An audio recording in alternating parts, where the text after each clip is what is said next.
ایک مشہور روایت آپ نے سنی ہے کہ ایک مرتبہ نبی کریم صلی اللہ علیہ وسلم نے صحابہ کرام سے پوچھا کہ مسکین کون ہے؟ تو صحابہ نے عرض کیا کہ مسکین وہی ہے جس کے پاس کوئی مال نہیں ہے، کوئی درہم نہیں ہے، کوئی دینار نہیں ہے، اسی کو ہمارے ہاں عرف میں غریب سمجھا جاتا ہے نا، جس کی جیب خالی ہو۔ تو نبی کریم صلی اللہ علیہ وسلم نے فرمایا کہ نہیں، مسکین کوئی اور ہے۔ اور پھر آپ نے ایک منظر نامہ بیان کیا، قیامت کا ایک منظر بیان کیا کہ قیامت کے دن ایک شخص آئے گا،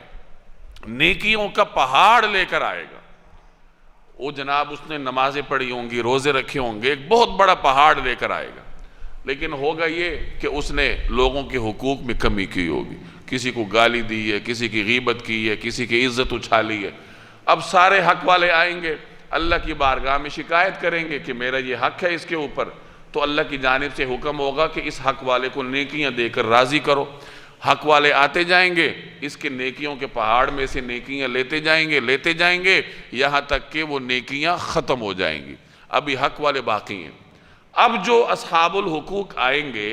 اپنا حق لینے کے لیے، تو دینے کے لیے اس کے پاس نیکیاں تو ہیں نہیں، تو اللہ تعالیٰ ان سے کہے گا جنہوں نے حق لینا ہے کہ اپنے گناہ اس کے اوپر لاد دو،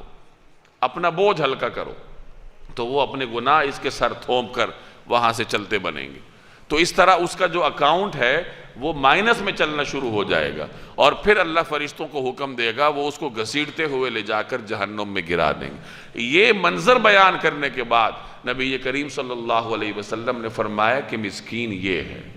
کہ جو بڑا پہاڑ لے کے آیا تھا نیکیوں کا، لیکن وہ نیکیاں اس کو بچا نہیں سکیں کیونکہ اس نے لوگوں کے حقوق طلب کیے تھے۔